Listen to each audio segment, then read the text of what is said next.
gentlemen. Well, I obviously haven't given up being, you know, I obviously not let go of being on time. I'm not going to ever let that go, I think. I just found out what the topic was 12 minutes ago. You too? So I'm trying to think, what do I let go? And you know, if you think on the outside you think he'd let go of nothing.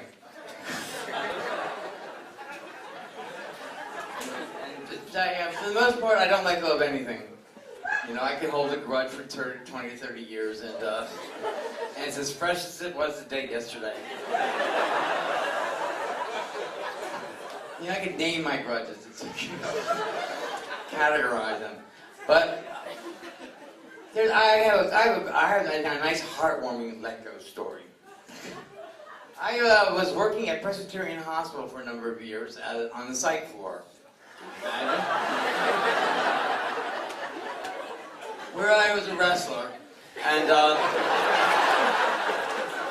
was a good wrestler because, you know, I could get right into the mental illness. Like, I joined their mental illness. You know, I didn't fight then. Yes, you're the son of God.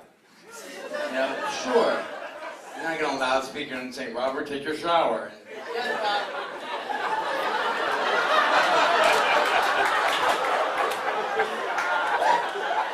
But one thing about working in a mental hospital or mental facility is that it becomes like you're in a locked unit and you can become one very, very disturbed, dysfunctional family. And I was, in my personal family, I was the one that was the disturbed one, so everyone could bend themselves towards me. And then it recreated that stuff on this psych floor. My nursing supervisor was named Susan. I'll say her real name, so what? Susan Kendra. And she was a AA person. And now, if anyone knows AA people, sometimes they can be quite Nazis. And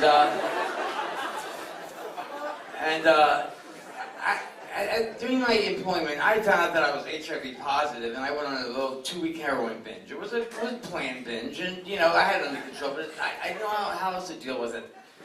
But the AA Nazi, you know, she had problems. 3 weeks after I stopped using, she made me go to a rehab. And I went to Living Grin, and I had to go back out to North Philadelphia and get some drugs so I could get admitted. So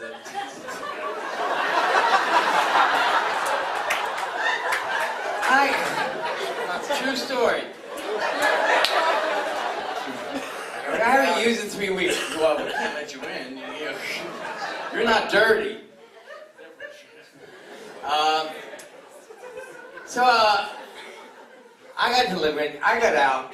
Anyway, Presbyterian and Presbyterian Hospital, they had sort of mergers thing, and I worked in the jury psych program, which was under all kind of scrutiny.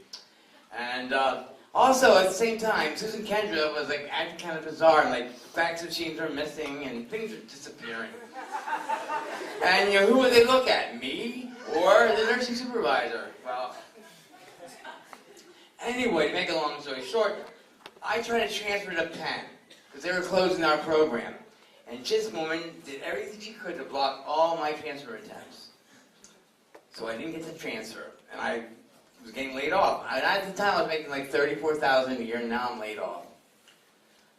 Well, I could be really angry, and I could, you know, and she did some really shady things, like something around in the open about me having HIV, so everyone got to know, and also she went out of her way to block my shit. Is that only my 1 minute thing? Okay. Why don't you talk real fast now? Anyway, she blocked my transfer. And I was really angry, and I saw lawyers, and I was gonna pursue this, you know, righteously, you know.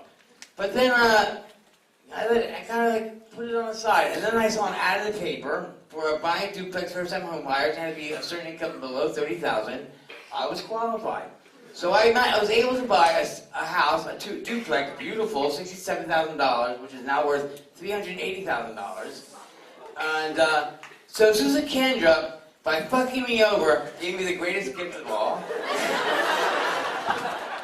So I did let it go, and look, you know, I called her up, well, her unit, and let them know that, say, you know, well, you know, because you fired me, made me eligible to buy a home that's now worth 5 times what I paid for it. Thank you, Susan, for being a bitch.